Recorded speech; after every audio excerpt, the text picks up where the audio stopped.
everything that I'm talking about, I like to take this lens of bridging the gap between what we know in science and what we actually experience and practice from organizational behavior. So talking with a lot of professionals, but at the same time, diving into the social science research and looking into academic findings of what's real and what's not. What are the most common trends? What are we seeing from an evidence-based management perspective? So everything we're talking about today, it has to hit the threshold for both, right? Things that are actually practical and interesting, but also things that are in the academic literature. And so a lot of what we're talking about today comes from a specific push from an academic journal called Leadership Quarterly. And their goal was to say, what are all of the biggest trends within leadership and development? And they basically did this huge, robust study of all of the different articles, all of the different search terms, all of the different findings that they saw. And this is a presentation on some of those primary trends. So this isn't just my opinion, although this did align with what I initially thought might be some of the trends that were surfacing. This is more robust than that. This is really kind of doing a meta-analytic review of everything that we've seen out there in the infosphere and trying to distill it down to the nuts and bolts in actionable terms that we can discuss. So we're going to do this a few different times. I'd like to offer the first of 4 polls that's going to help illustrate some points that I want to make. So let's pull up that poll for everybody and have them rate A or B. Which leader behavior do you think it would be? Let's see. We'll let the findings come in here.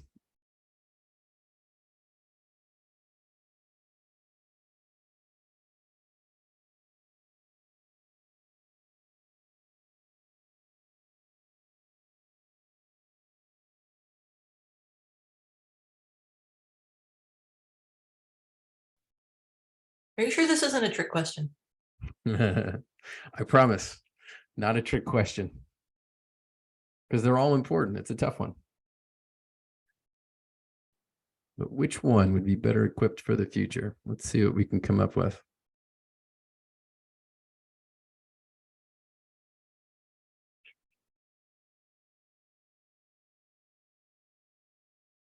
All right, how are we doing on the count? We are at about 65%. All right, just give everybody one more second here.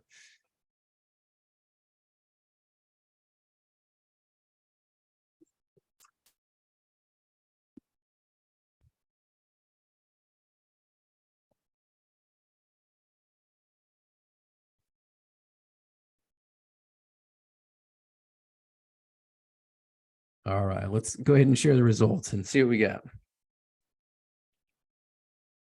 Wow, a perfect tie. That's amazing. Almost impossible. So 47 out of 94, 50% of the group saying leader A, 50% also saying leader B. And so here's where we're getting at with this specific conversation. All of these traits are important. And if you were to look at any type of L&D skills, competency models, you'd probably see a lot of these different terms in here. The key difference between the two, leader A and leader B, is this difference in whether or not it's leader focused, intrapersonal, about themselves, or about how they work with others. So leader A, it's focusing on not just what's going on with the individual, but it's about how they interact with others, right? Managing conflict with others, building a network, developing talent, so helping someone else, and also valuing differences between other people, where leader B is only about the individual themselves, their own courage, their own trustworthiness, their own self-awareness, resilience. And there's been a huge trend in seeing that people are starting to investigate, pour training dollars into, promote, encourage all of these more what we would call leadership development oriented aspects. And so with that comes a lot of different implications on how to go about thinking about developing training and developing leadership and development initiatives. And this also comes down to this difference between what we think of when we think of organizations. Organizations now are being conceptualized as what are called teams of teams. Another way to frame it is that we're really just these big multi-team systems that all overlap and interact with each other in different ways. And so the former 1980s version of understanding an organization was the CEO at the top, and they divided into 6 different functions, and within those functions there's teams, and those are who you primarily work with. That model of organizing is becoming quickly out of date. It already is out of date. Most organizations operate through cross-functional teams and also a lot more what are called project teams. So you already have your primary team, but you're also on some secondary team. You're also working on this impromptu project, and you're working outside of the organization with another initiative that might overlap with initiatives that you have internally. And so with that comes a difference in how we want to think about what are the right characteristics for people to work with in order to be successful in the 21st century work environment. And there's a huge change in how we're thinking about leadership, from being less about just the individual and how they influence others towards a collective goal, which is the definition of leadership, and more so towards what's called shared leadership, which is defined as this multiple team members influencing each other's towards collective goals through this claiming and granting process of some type of team leadership role. So it's no longer about one person stepping up and saying, we are in charge, we're the one that's going to influence everybody for the better. The new approach to understanding leadership is, how good are you at stepping up based upon the situation, given your own skill set, and also the recognition that other people that are around you might have different skill sets, and artfully engaging in that claiming and granting process to ensure that the team, and then those teams of teams that are all moving places and switching around and helping each other in different capacities, can be as successful as possible. So one of the more popular frameworks for understanding how to consider shared leadership is this navigator, engineer, integrator, and liaison type approach. Now, there's other models that are out there. This one's been one that's been studied in some decent academic journals, and it helps kind of understand big picture how to think about leadership roles. This is akin to maybe what some people are more familiar with team roles, but instead of being about, hey, what are all the different things that need to be done within a team episode, this is more about what types of leadership behaviors need to transpire within any type of team interaction.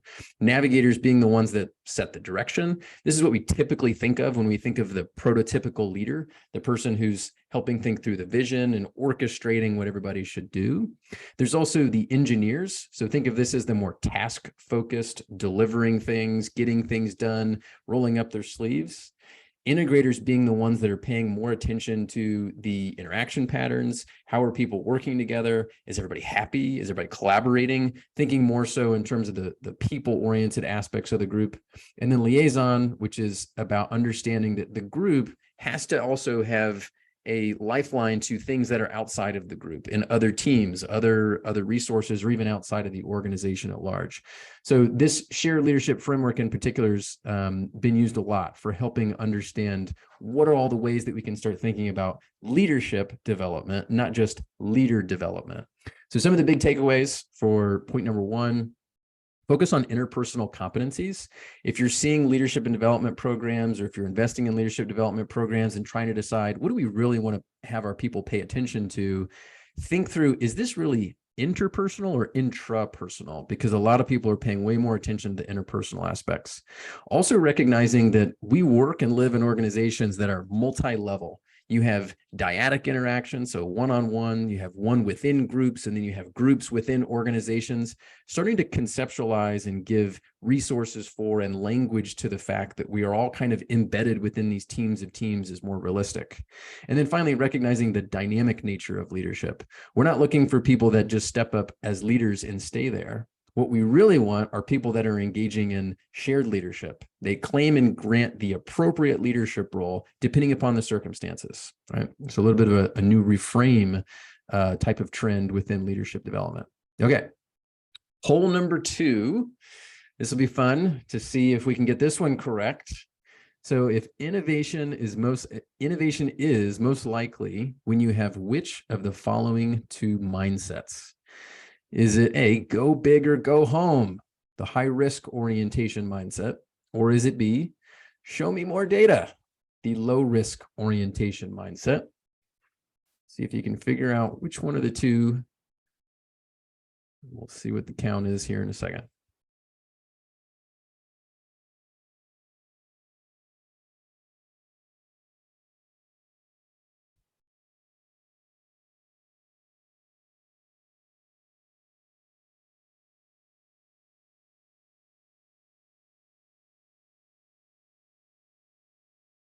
And Dee, I'll let you decide, since you probably have the rolling count of how many have come in. Once you think there's enough, I'll let you call it.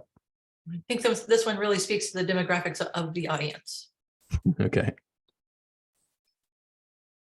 All right, 68%, go big or go home. 32% said, show me more data, right? So it's about 2/3 saying go big or go home, and about 1/3 saying show me more data. And, that's about the typical breakdown. But I have to admit that this is actually a trick question. So I've done research that evaluates this exact question. Interestingly, it has less to do with the individual and more to do with the individual and who they're interacting with, right? So the whole theme from leader to leadership development. So in this research project, what we did was we said, what was the best case scenario for creating innovation, creativity, et cetera? Was it when an individual is low, moderate, or high on risk orientation was one. And then also, what happens when you have two people that are on low, two people that are moderate, and two people that are high? We looked at all these differences to say what led to the most innovation when those two were working together. The one that clearly was the winner was when you had one party that was low and one party that was high on risk orientation. Why would that be? It led to what was called intellectual stimulation. You had people that were coming at problems from very different angles. The high risk orientation people were thinking about this in terms of the possibilities, the what ifs, getting outside of the box. The low risk orientation people were the ones that were really challenging, pushing back, thinking through the details, trying to force more logic and more ideas through the funnel to see what was possible. So it was the combination of the two together that actually led to the highest degree of creativity and innovation through what's called this intellectual stimulation. The more that you felt like you had new, interesting ideas from that constructive conflict that you may have been engaging in. So what I'm trying to represent with this specific poll and with this specific finding is this importance in leveraging differences for leadership development, and those that are becoming more skilled at leveraging differences, whether it's an individual or at the organization level, the organizations that are becoming more skilled at promoting the importance of leveraging differences, they seem to have more success, especially when it comes to innovation and creativity and new developments. So what are some of the ways in which we can leverage some of these differences? Well, number one, it doesn't necessarily mean that you have to be complementary, which is what that specific example was giving you. You have two very different things, and when you put them together, it leads to something good. You can also leverage supplementarity. You can be the same on different aspects and also benefit from that. Sometimes it's even beneficial to have an outlier of a group that is all very similar, someone that can hold the group accountable if they're strong enough and have a voice. So the point is there's all sorts of different variations of what these leveraging differences might look like.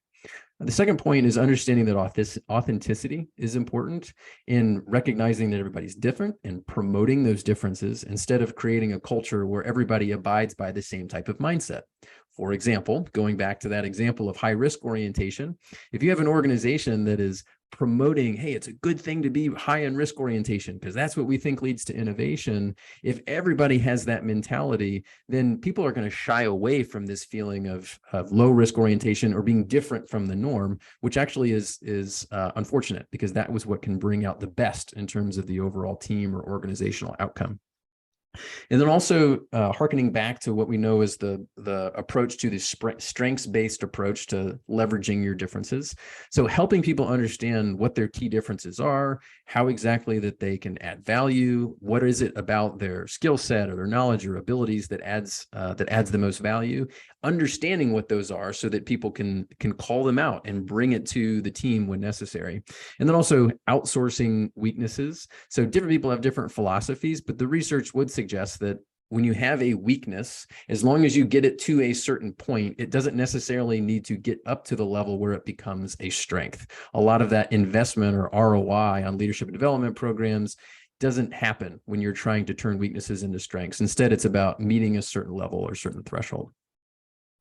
So how do we actually make sure that we do leverage differences with when we're the team leaders or managers or actually the organizational decision makers? One of the classics that I think everybody understands at this point is this construct called psychological safety. Amy Edmondson wrote about this in the 90s, and it's still relevant today. If you want people to step up and leverage those differences in a way that's helpful, helping people feel comfortable in the environment that they're in is very important. And here's some of what I would consider the three most important signals that you have psychological safety. If people feel comfortable asking questions, speaking up, and admitting mistakes, more than likely you're seeing some degree of psychological safety within the group. The second way that we can help bring out some of these differences are through what's called team reflections. So when you're working with others, there's 5 stages of team development. You first form the team. You first come together trying to figure out who's who and what they do. Then you start norming and try to identify with what tasks people might want to do. Then you start this storming stage where you're starting to come up with different ideas and really kind of flesh things out. Then you're actually delivering and performing. And then finally, you engage in what's called adjourning.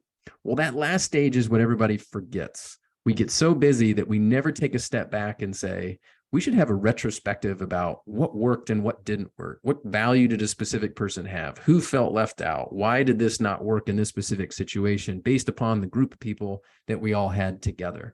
So having psychological safety is great, but the way to make sure that you increase the psychological safety over long periods of time is to set aside time to actually reflect as a team. We do a lot of reflection individually about, well, at least ideally we should, but most people do it individually. We don't do it as much when we're working in team environments. So we don't make the same investment to do it right. So takeaway number 3, dare to be different, allow people to show their strengths and their uniqueness, appreciate other people's differences and figure out ways to make sure that that happens. And then this last key point is making sure that you're actually leveraging this cognitive diversity. So a lot of people talk about how there's an importance of diversity, whether it is demographic or surface level diversity, or it is psychographic diversity or deep level diversity. Well, the interesting fact of the matter is the research would suggest that diversity is not always good, whether it's surface level or deep level. The only way to make it productive, enhance performance for the team, is if you have socialization or integration of all of those differences. If people don't feel comfortable being different, it actually leads to worse performance and worse outcomes that can be prevented if you actually invest in the socialization efforts. Okay, number 3, this might be my favorite whole of the presentation. So which character is better equipped for the future of leadership? Let's get your opinions. So first, Indiana Jones.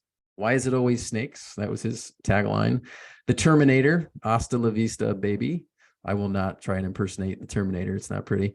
James Bond, shaken, not stirred. I'll give you some time to think about that one.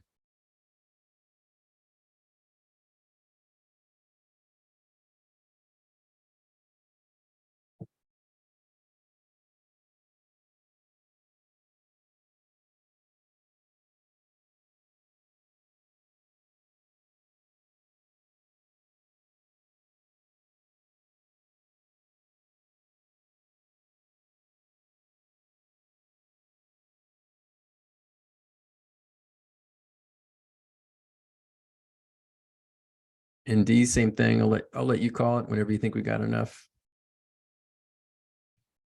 Oh man, poor Terminator didn't get many. He only got 5%.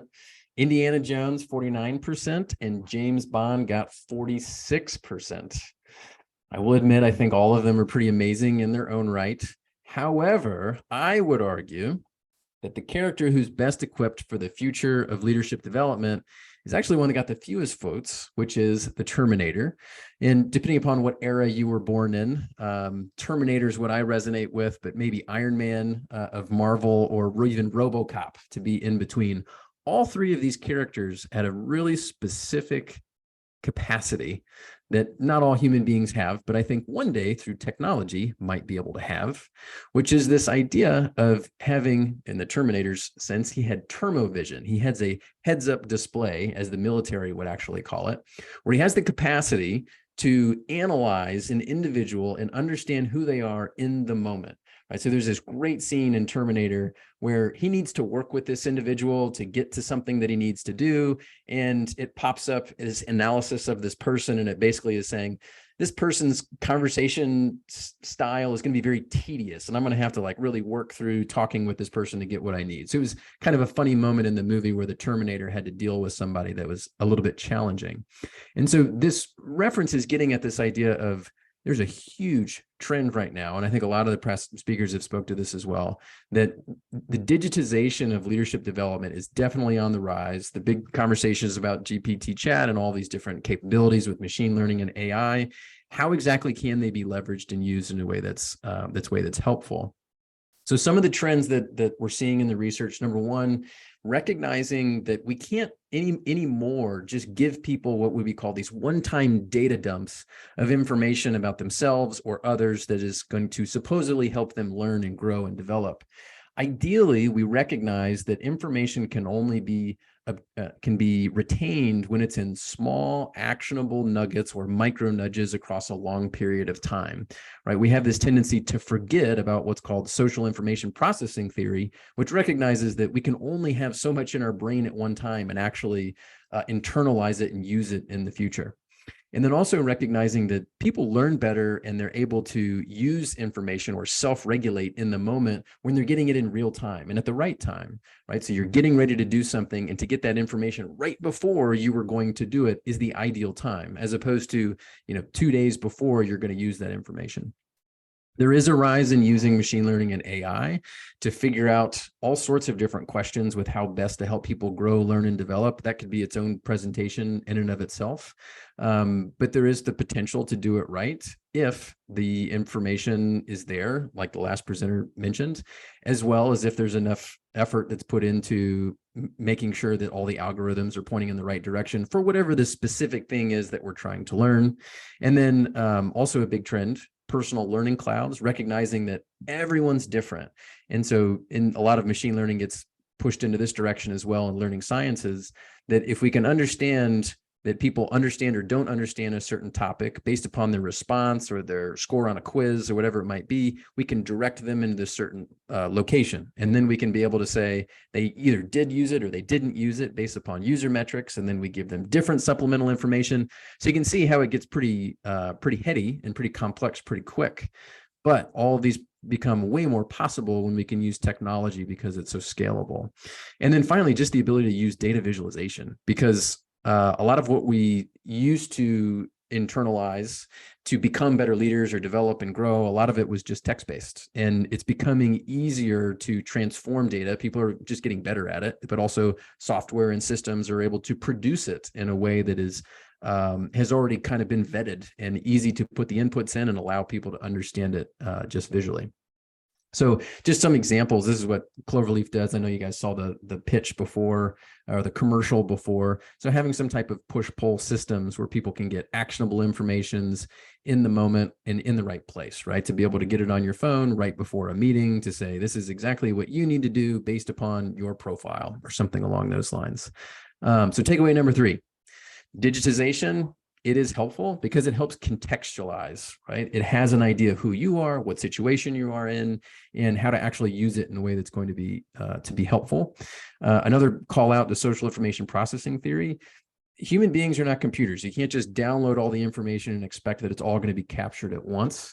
And then finally, using what's called nudge theory or metacognitive prompt theory to understand that you're going to get more of the actions that you want if you set up the information in smaller increments and in the right situation at the right time for the right person. That increases the likelihood of learning and success in technology, and digitization has the capacity for that.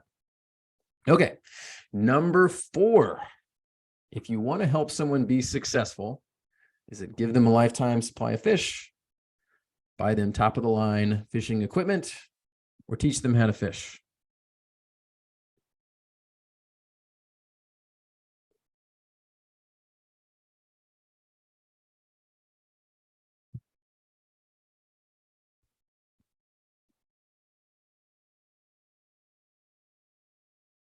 Get your poll answers in.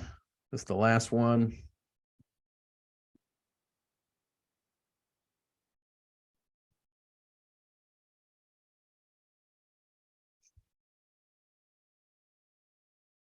All right. What do we have? What do the numbers say?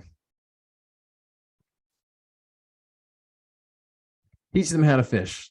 Awesome. If you're my dad, you'd probably say just buy them top of the line fishing equipment. That's what he wants. But yes, the answer is that you teach them how to fish. And the reason I like to bring this back up, I think a lot of people have heard that phrasing before, right? If you really want to help somebody, you just need to teach them how to do it themselves so that they can grow and learn and develop.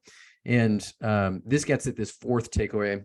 Excuse me, I went the wrong way. This gets at this fourth trend, the rise of coaching. We've seen it in all sorts of different aspects of training, L&D, human resources. There's been a lot of investment, a lot of new research, a lot of information that is starting to hit that is recognizing something that's been around for a while, but it's something that is starting to evolve very quickly and something we're seeing a lot more of. So the whole process of coaching is this, in general, recognition that individuals might want to understand a specific problem, create a plan for overcoming that problem, and then holding them accountable and coming up with strategies that might help them solve that problem through the plan that was created. And this is also more leadership oriented as opposed to leadership oriented, because what we want is everybody that's able to be a coach and that have this mindset of not just coach somebody else that might be your subordinate, for example, but also to engage in peer coaching or even upward coaching. This whole coaching mantra of help others become better themselves is very different than what we traditionally think of in terms of just mentoring or giving advice, right? So the difference between what coaching is and consulting is, right? Coaching is helping them come up with the answers and asking good questions to help them get there, where consulting is just simply based upon my experience, here's what you should do. It's also different from managing, which is just simply a hierarchical relationship, or leading, which is just influencing others towards a goal, and mentoring, which has specific expertise that is about advice about what you should do given the specific context you're in. This, again, coaching is more about pulling out what the individual themselves might believe to be the best thing to do based upon an artful and scientifically based approach to asking good questions, giving feedback, and the like. So leaders, managers, they can develop these skill sets, and I'm seeing a huge increase in this ability to understand that language and understand those processes. And it's no longer about just, external coaches or executive coaches that are capable of doing it. Anybody can really kind of latch on to doing this and give it to each other as employees. You're seeing it in three different places. So, executive coaches have always been around. You're seeing brokerage coaching models that are starting to help organizations connect different types of clients with coaches with people that are internal to an organization, trying to make that matching process easier and making it more scalable. But still, the executive coaching and the brokerage coaching, those tend to be for the upper echelons. Technology or automated coaching, similar to what Cloverleaf is doing, is really trying to make it scalable so that everybody gets it, not just the senior leaders, but also anybody in an organization that needs to grow and develop and become more aware. So, big takeaway, there's 4 big trends that are happening within leadership and development, within the research as well as in the practitioner community. And all of them are a little bit slanted towards understanding the fact that it's not just about leader development, it's leadership development, it's about others. So hence the title of leadership development, it's not about you. It is really starting to trend towards how we interact with others, how best can we understand others, how best can we help others, and all that is great. All that's super exciting to see in terms of those trends. So leader to leadership development, whether you're using those attributes and using those competencies as modeling or as guideposts for what you want to use, leveraging differences, understanding the models for fleshing out how to create those differences and appreciating those differences, digitization, because technology has the capacity to help contextualize and help people understand their differences and use them. And then finally, coaching, which is more of an applied approach to making sure that all of these differences in these leadership characteristics can shine in ways that are helpful. Okay. So I'm super excited for what will be my favorite part of the presentation, is actually to talk through some of these ideas, answer questions, and have a discussion about all the things that we covered here. Okay, well, our kickoff question is very interesting. It says, how do you think growing up with games and obsession with prepares our children for leadership of the future? Yeah, so how do I think growing up with games and an obsession with, what was the second part of that? An obsession with games. an obsession with games is going to help them prepare for leadership. Yeah, so a few different aspects to this. Number one, I do think that like the gaming culture and the whole approach to interacting with others through gaming, whether it's online or face to face, I think it has a few benefits in that, it's helping people connect. It's helping people learn how to be competitive. Sometimes it's about how to organize together and figure things out together and work together. All that's kind of built into the gaming system. And some of that is relatively similar to what you're going to experience in the real world.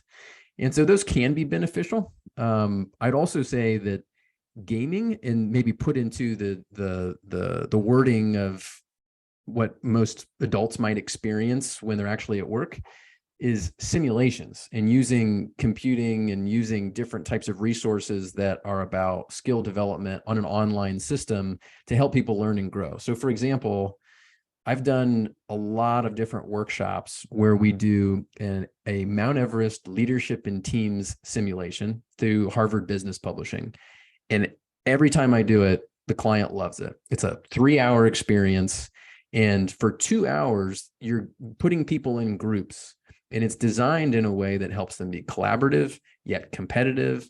They're exchanging information. They have conflicting goals. And then they spend an hour reflecting on how that experience went.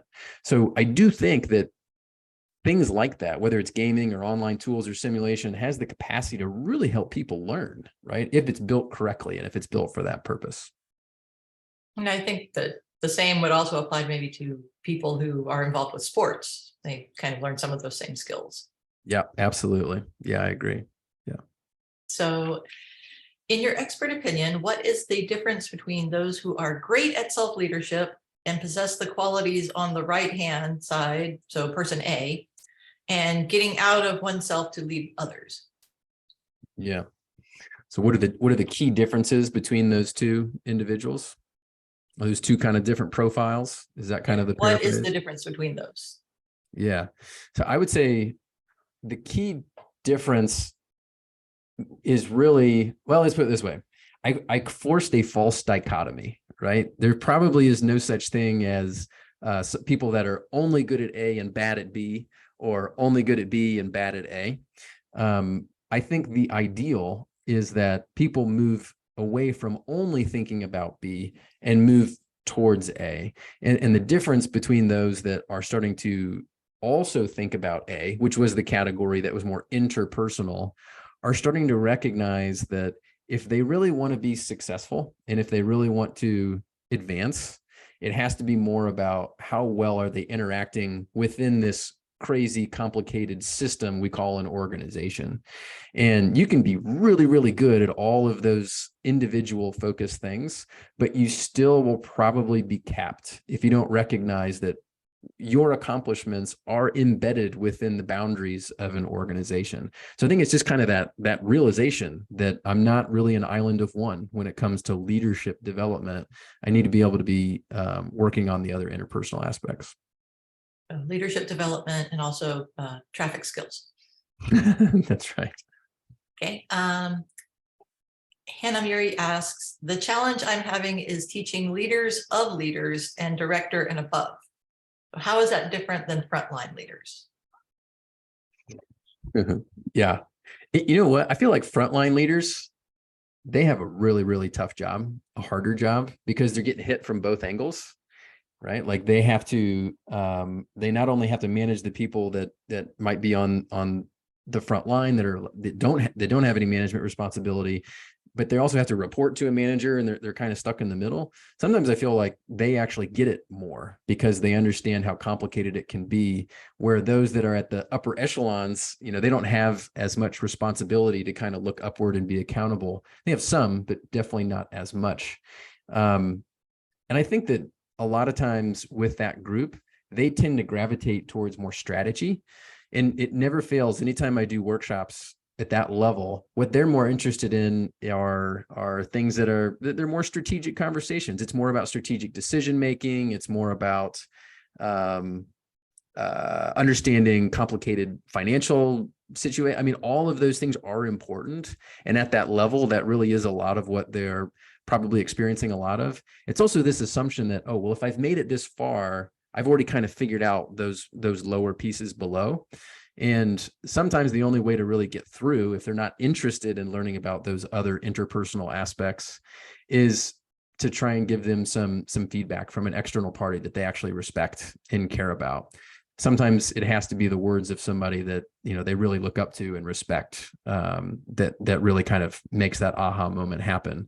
But I do think it's real in that they get to that level, and now their concern is strategy, not interactions. But if not paid attention to, it can become problematic. No easy task.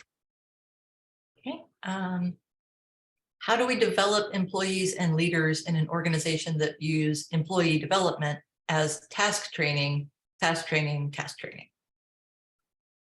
that one more time. I'm sorry. So, how do we develop employees and leaders in an organization that views employee development as simply task training over and over? Oh, views it as task training instead of employee development is task training, not actual employee development, I believe is the question. Gotcha. Yeah. That's a tough one. I mean, I think it's a matter of educating, and I know that kind of assumes that the person is willing and wants to be educated on what the field does and how it's different. A lot of times when you're getting to so let me put it this way, there's a lot of conversation about like, what's the return on investment for what we do, right? And the people side of business. And a lot of times that type of pushback or that type of misunderstanding comes from the people who've never really thought much of, or don't think it's a worthy investment, or don't really understand how it all comes together and creates an impact. And I would always try to play in their space, right? If you really are more like thinking of the tactical, and you're thinking of the transactional, and you're thinking about dollars and numbers, to do whatever you can to quantify what you're doing and showing how it does have some type of impact, you know, doing pre and post tests, A/B testing, even qualitative thematic feedback to be able to show trends and percentages about how much people care. That tends to be the best approach to kind of having people kind of fall in line with, oh, this really is something that I should be paying attention to. At least might be a start. Okay. What are some best practices for measuring the leadership or other focused type of development? Yeah, best practices for measuring some of these other focused forms of leadership development. That's great. So ideally, you measure it multiple ways. You can always do self-ratings where you're looking at established skills. Then all of these are out there within academic literature, and there might be anywhere from a 3-question to a 10 question scale representative of all the dimensions of interests for a specific phenomenon like conflict management or other awareness. They're all out there. And using some type of self-perception form on a Likert scale, I think, is one traditional approach. And then in addition to that, getting other rated versions of that same variable, right? So similar to 360-degree feedback, but it's not about feedback. It's not about performance. It's more so about trying to help people understand where their skills are, where their strengths are, and helping others be the outsourced version because they get to witness it. And almost saying that like perception is reality, right? Like you might think you do it well, but if the other people don't think you do it well, then you might actually want to continue to work on it. And then also the key informant approach, right? If there's somebody who really is in charge of a specific outcome or specific deliverable or specific department, like a manager, you know, those having those individuals also rate that behavior can be helpful. And then there are objective ways to capture some of these things, but it's a little bit trickier because it depends upon what the context is. But trying to do a little bit of all of those to be able to get a diverse picture of how to measure is ideal.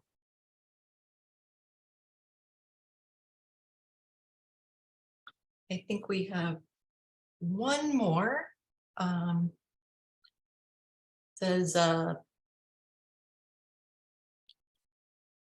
you talked about digitization. How else is technology changing the leadership and development industry?